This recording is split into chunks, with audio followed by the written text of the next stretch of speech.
Hi friends, welcome to live R Chennai. இன்றைக்கி பார்த்தீங்கன்னா நம்ம டும் டும் சாங் ஃபேம் மிருனாளினி தான் வரைய போகிறோம். ஸோ இது வந்து ஆக்சுவலாக 1/3 ஃபேஸு. ஸோ நான் எப்பவுமே யூஸ்வலாக ஐலேருந்து தான் ஸ்டார்ட் பண்ணுவேன். So left hand side I start பண்ணி அண்ட் ஐபால், அதுக்கப்புறம் அதை ஃபாலோ பண்ணி அந்த கண்ணுக்கு கீழே இருக்கிற அந்த சுருக்கம், அப்புறம் வந்து பார்த்திங்கன்னா மேலே ஐப்ரோ. ஸோ இதெல்லாம் நான் ட்ராயிங் பண்ணுறேன். இது ஆக்சுவலாக கொஞ்சம் காம்ப்ளிகேட்டடான போஸ் தான், ஏன்னா கண்ணு மேலே பார்த்துட்டு இருக்கிற மாதிரி இருக்கும். அண்ட் 1/3ங்கிறதுனால உங்களுக்கு சில சிமெண்ட்ரிக்கல் ஃபார்ம்லாம் வந்து கொஞ்சம் மிஸ் ஆகும். ஸோ அதனால் நம்ம இதை கொஞ்சம் கேர்ஃபுல்லாகவே பண்ணணும். இப்போ நான் ஐப்ரோ வரைஞ்சிட்டேன். ஸோ ஐப்ரோ வரைஞ்சதுக்கப்புறம் அந்த கண்ணுக்கு கேப்பில் இருக்கிற மூக்கு அண்ட் அந்த அவுட் ஃபார்ம் வரைஞ்சிக்கிறேன். அண்ட் ஃபோர்ஹெட் லைட்டாக மார்க் பண்ணிவிட்டு அண்ட் அந்த நெக்ஸ்ட் ஐ வரையும் போது அந்த ஐ லெவலுக்கு கரெக்டாக இருக்கிற மாதிரி நெக்ஸ்ட் இன்னொரு ஐயும் வரைஞ்சிடணும். சில டைம் நம்ம மோஸ்ட்லி என்ன மாரியே மிஸ்டேக் பண்ணுவோம் பார்த்தீங்கன்னா, ஒரு ஐ வரைஞ்சிட்டு இன்னொரு ஐ வரையும் போது ஒன்று கேப் ரொம்ப கம்மியாக வச்சுருவோம், இல்லை ரொம்ப அதிகமாக வச்சுருவோம். ஸோ அது ஃபைனலாக பார்க்கும்போது தான் அசிங்கமாக தெரியும். ஸோ அது என்னென்னா, முன்னாடியே நீங்கள் இந்த ஐ வரையும்போது கொஞ்சம் கன்ஃபார்ம் பண்ணிக்கோங்க. இப்போ இந்த செகண்ட் ஐ வரைஞ்சிட்டு ஐப்ரோ வந்து நான் வரைஞ்சிட்டேன். அப்புறம் கீழே கொஞ்சம் ஜூம் பண்ணிக்கிறேன்.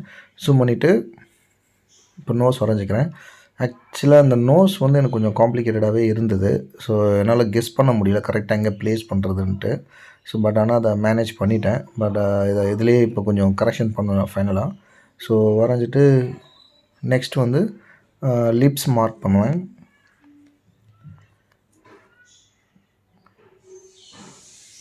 இந்த லிப்ஸ் மார்க் பண்ணும்போது இப்போ பார்த்தீங்கன்னா தெரியும், இந்த மூக்கு வந்து கொஞ்சம் எனக்கு சாட்டிஸ்ஃபையாக இல்லை ஸ்டார்டிங்லேயே. பட் ஆனால் எப்படியும் நான் அது ஃபைனலாக செகண்ட் அவுட்லைன் பண்ணும்போது நான் கரெக்ஷன் பண்ணிப்பேன்.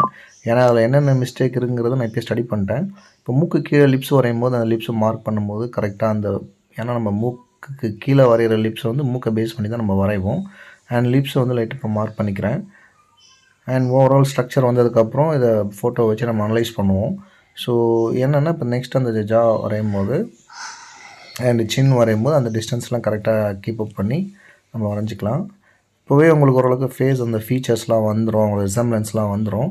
பட் ஃபைனலாக என்னென்னா நம்ம மைனர் கரெக்ஷன்லாம் பண்ணுற மாதிரி இருக்கும். அந்த ஃபோர்ஹெட்டு அண்ட் அந்த சைடில் இருக்கிற அந்த இயர், நம்ம காது ப்ளேஸ் பண்ணுறதுலாம் ரொம்ப காம்ப்ளிகேட்டடாக இருக்குது. ஏன்னா நம்மளால் கெஸ் பண்ண முடியாது எவ்வளோ லாங்கில் இருக்குது அப்படிங்கிறதுனால. ஸோ நெக்ஸ்ட் வந்து நம்ம இப்போது இது பாருங்கள், இதுலேயே நான் கொஞ்சம் நிறைய கரெக்ஷன்ஸ் அந்த இதெல்லாம் பண்ணுவேன். இப்போது பார்த்தீங்கன்னா தெரியும், இப்போ காது வரைஞ்சிக்கிறேன். அண்ட் கம்மல் அதெல்லாம் வரைஞ்சிக்கிறேன். இந்த முடி ஹேர்லாம் நம்ம ஸோ இதை ஃபாலோ பண்ணி நீங்கள் நெக்ஸ்ட் பண்ணலாம். இப்போ நான் அந்த சின்னெலாம் கொஞ்சம் சின்னது பண்ணணும். அண்ட் இந்த ஃபைனல் அவுட் பண்ணும்போது உங்களுக்கு தெரியும், அந்த ஃபைனல் அவுட் இப்போ நான் இந்த கலர் பென்சிலில் பண்ண போகிறேன். ஆக்சுவலாக கலர் பென்சிலில் பண்ண போகிறேன்றதுனால ஃபைனல் அவுட் லைன் வந்து ஒரு எல்லோ ஆக்கர் இல்லைன்னா வந்து எல்லோ குரோமில் வந்து நம்ம ஃபைனல் அவுட் லைன் பண்ணிக்கலாம். ஏன்னா நம்ம இந்த பென்சில் லைன்லேயே எப்படி கலர் பண்ணோம்னா இந்த பென்சில் லைனோட இம்ப்ரெஷன் அப்படியே இருக்கும், ஹேண்ட் பார்க்கறது நல்லா இருக்காது. ஸோ இந்த ஷோல்டர் அதான் நான் வரைஞ்சிக்கிறேன். இப்போ ஓரளவுக்கு உங்களுக்கு அந்த ப்ரொப்போர்ஷன் கரெக்டாக வந்திருக்கும். இப்போ அந்த ஃபைனல் அவுட் லைன் வந்து இந்த லைட் ப்ரௌன் கலர் ஆர் இல்லைனா எல்லோ ஆக்கரில் பண்ணிங்கன்னா ஸோ அது லைட்டாக இருக்கும். நீங்கள் கலர் பண்ணும்போது அது பிளண்ட் ஆகும், இல்லைனா பிளண்ட் ஆகாது. இப்போ நான் உங்களுக்கு பார்த்தீங்கன்னா தெரியும், நான் இப்போ என்னென்னா இந்த ரஃப் அவுட்லைன் பண்ணதுக்கப்புறம் இப்போ பாருங்கள் மூக்கு கரெக்ஷன் பண்ணுறேன். பாருங்கள் மூக்கு ஆக்சுவலாக நான் ஆல்ரெடி பண்ண லைனில் வந்து நான் இப்போ பண்ணல. இப்போ மூக்கு வந்து நான் கொஞ்சம் ஷார்ட் பண்ணிட்டேன் அண்ட் கொஞ்சம் ரைட் ஹேண்ட் சைடில் வந்து எக்ஸ்டெண்ட் பண்ணியிருப்பேன் ஒரு பிட்டு. ஸோ அப்போ தான் வந்து உங்களுக்கு அது கரெக்டாக வரும். அண்ட் லிப்ஸுமே கூட பார்த்தீங்கன்னா கீழே ரைட் ஹேண்ட் சைடில் கொஞ்சம் எக்ஸ்டெண்ட் பண்ணுறேன். ஸோ அண்ட் இப்போ பார்த்தீங்கன்னா அதை பேஸ் பண்ணி சில கரெக்ஷன்ஸ்லாம் பண்ணிப்பேன். அந்த சின் பார்த்தீங்கன்னா சின் பாருங்கள், சின்னையும் கரெக்ட் பண்ணிக்கிறேன்.